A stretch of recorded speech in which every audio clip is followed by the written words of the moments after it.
नमो नमः छात्राः। मैं अमृता भांदककर आपको संस्कृत विषय पढ़ा रही हूँ। संस्कृत विषय की शुरुआत हम कर रहे हैं संस्कृत व्याकरण के साथ। और संस्कृत व्याकरण में हमारा जो टॉपिक है वो है कारकः। और ये जो टॉपिक है वो है कक्षा 7वीं और 8वीं के लिए। तो ये कारक कितने प्रकार के होते हैं, इन कारकों का चिन्ह कौन सा है और इन कारकों में विभक्तियों का कैसे प्रयोग किया जाता है, वो आज हम पढ़ने वाले हैं। तो चलो इन कारक की शुरुआत हम कर रहे हैं कारक की व्याख्या के। कारक कारक मीन्स व्हाट? वाक्य में प्रयुक्त संज्ञा या सर्वनाम शब्दों के साथ क्रिया का संबंध कारक कहलाता है, जैसे कर्ता कारक या संबंध कारक। तो कारक कितने प्रकार के होते हैं, इन कारकों का चिन्ह कौन सा है और इन कारकों के लिए किन विभक्तियों का प्रयोग होता है, वो हम इस चार्ट में देखते हैं। तो पहला कारक है कर्ता कारक, चिन्ह है ने और विभक्ति है प्रथमा। दूसरा कारक है कर्म कारक, चिन्ह है को और विभक्ति है द्वितीया। तीसरा कारक है करण कारक, चिन्ह है से के द्वारा और विभक्ति है तृतीया। चौथा जो कारक है वो है संप्रदान कारक, चिन्ह है के लिए और विभक्ति है चतुर्थी। पांचवा कारक है वो है अपादान कारक, चिन्ह है से अलग होने पर और विभक्ति है पंचमी। छठवां कारक है संबंध कारक, चिन्ह है का के की रा रे री और विभक्ति है षष्ठी। सातवां कारक है अधिकरण कारक, चिन्ह है में पर और विभक्ति है सप्तमी। आखिर में जो कारक बताया गया है वो है संबोधन कारक, चिन्ह है हे भो अरे। तो इन कारकों का, इनके चिन्हों का और इनके विभक्तियों का संस्कृत विषय में कैसे प्रयोग किया जाता है वो हम देखते हैं। तो कारक में हमारा पहला जो टॉपिक है वो है कर्ता कारक। कर्ता कारक कर्ता कारक मीन्स जिस रूप से क्रिया के करने वाले का बोध होता है वह कर्ता कारक कहलाता है। Means what? कि जो क्रिया कर रहा है, जो क्रिया कर रहा है उसे कर्ता कहते हैं। कर्ता कारक में हमारा चिन्ह कौन सा है? ने। और एक चीज़ ध्यान में रखना कि जिस शब्द में किसी भी चिन्ह का प्रयोग न हो वो विभक्ति हमेशा प्रथमा में ही रहती है। जैसे बालः गच्छति, बालः गच्छति। यहाँ पे बालः गच्छति मीन्स व्हाट? बालक जा रहा है। कौन जा रहा है? बालक जा रहा है। तो यहाँ पे जाने की क्रिया कौन कर रहा है? बालक कर रहा है। इसलिए हमारा जो कर्तृपद हुआ, जो हुआ वो क्या? बालक। और कर्ता पद हमेशा कौन सी विभक्ति में होता है? प्रथमा। चलो इसके अन्य उदाहरण हम देखेंगे। जैसे कवि ही लिखती, कवि ही लिखती। कौन लिख रहा है? कवि लिख रहा है। तो लिखने की क्रिया कौन कर रहा है? कवि कर रहा है। इसलिए जो क्रिया कर रहा है वो हमारा क्या हो गया? कर्ता। तो यहाँ पे कवि हो गया कर्ता। दूसरा जो एग्जाम्पल है वो है गुरवः वदन्ति। गुरवः वदन्ति मीन्स सब गुरु बोल रहे हैं। कौन बोल रहे हैं? सब गुरु। इसलिए यहाँ पे गुरवः हमारा क्या हो गया? कर्ता।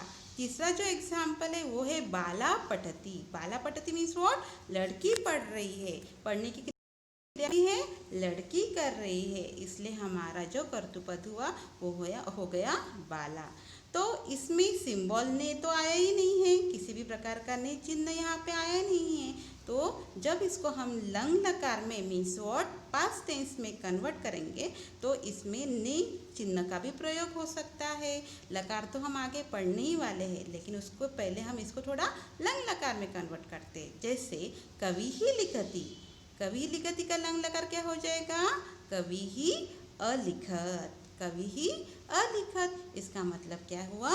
कवि ने लिखा। पास्ट टेंस, कवि ने लिखा। गुरवः अवदन्। गुरु ने कहा, गुरु ने बोला। बाला अपठत, लड़की ने पढ़ा। तो यहाँ पे सिंबल आ गया ने। चलो हमारा जो दूसरा कारक है वो कौन सा कारक है? कर्म कारक। कर्म कारक मीन्स व्हाट? संज्ञा या सर्वनाम अथवा जिस वस्तु या व्यक्ति पर क्रिया का प्रभाव पड़े उसे क्या कहते हैं? कर्म कारक कहते हैं। और कर्म कारक का चिन्ह कौन सा है? को। जैसे बाला पुस्तकम पठति, बाला पुस्तकम पठति। यहाँ पे जो बाला, बाला मीन्स व्हाट? लड़की। लड़की क्या कर रही है? किताब पढ़ रही है। तो यहाँ पे उसके पढ़ने का जो ऑब्जेक्ट है मीन्स जो कर्म है वो क्या हो गया? पुस्तकम। तो पुस्तकम हमेशा कौन सी विभक्ति में रहेगा?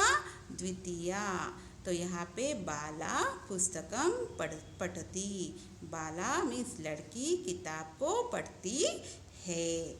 चलो अन्य एग्जाम्पल हम देखेंगे, कर्म कारक के अन्य एग्जाम्पल उदाहरण।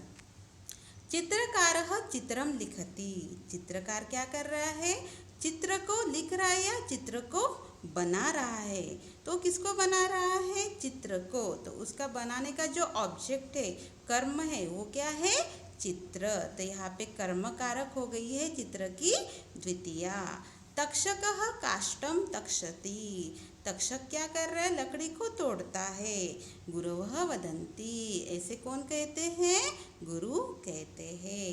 तीसरा एग्जाम्पल है समिति। समिति अनुमतिम अयच्छत। यहाँ पे समिति मीन्स व्हाट? एक यूनिटी जिन्होंने क्या किया है कि अनुमति दी है, परमिशन दी है। तो यहाँ पे हमारा जो ऑब्जेक्ट हो गया है वो है अनुमतिम। तो समिति अनुमतिम अयच्छत। समिति ने अनुमति दी। चलो हमारा जो तीसरा कारक है वो कौन सा कारक है? करण कारक। करण कारक मीन्स जिसकी सहायता से कार्य संपन्न हो वह करण कारक कहलाता है। जैसे मालाः पुष्पे ही भवति। मालाः पुष्पे ही भवति। जो माला होती है, माला मीन्स व्हाट? माला मीन्स व्हाट? हार। जो हार होता है वो किससे होता है? फूलों के द्वारा होता है। और करण कारक का सिंबल क्या है? चिन्ह क्या है? से तथा द्वारा। तो माला जो होती है वो किसके द्वारा होती है? फूलों के द्वारा होती है या फूलों के द्वारा बनती है। तो यहाँ पे जो करण है, करण मीन्स व्हाट? साधन। करण मीन्स व्हाट? साधन। तो जो माला बन रही है, हार बन रही है, वो कौन से साधन के द्वारा बन रही है? फूलों के द्वारा बन रही है। इसलिए जो पुष्पे ही वर्ड है वो कौन सी विभक्ति में आ गया है? तृतीया। क्योंकि यहाँ पे करण कारक जो यूज हो रहा है वो हो रहा है तृतीया विभक्ति। चलो करण कारक के हम अन्य एग्जाम्पल देखते हैं। कृषिवलः हलेन कर्षति। कृषिवलः मीन्स व्हाट? किसान। किसान क्या कर रहा है? हल से खेत को जोत रहा है। हलेन कर्षति। तो उसका जोतने का जो साधन है वो क्या हुआ? हल। हल से वो क्या कर रहा है? अपने खेत को जोत रहा है। सेकेंड एग्जाम्पल है गुरवः लेखन्या अलिखन। गुरु लेखन्या अलिखन। तो हमारे जो गुरु है वो किससे लिख रहे थे? लेखन्या। लेखन्या यहाँ पे स्त्रीलिंग वर्ड है जो उसकी भक्ति हो रही है तृतीया। तो इसलिए यहाँ पे जो लेखन्या एक साधन है और वो यूज हो रही है तृतीया विभक्ति में। त्वम विद्या जीवसी। तुम किसके द्वारा जी रहे हो? विद्या के द्वारा। तो यहाँ पे जो साधन बताया गया है वो क्या है? तो उसका प्रयोग भी हो रहा है।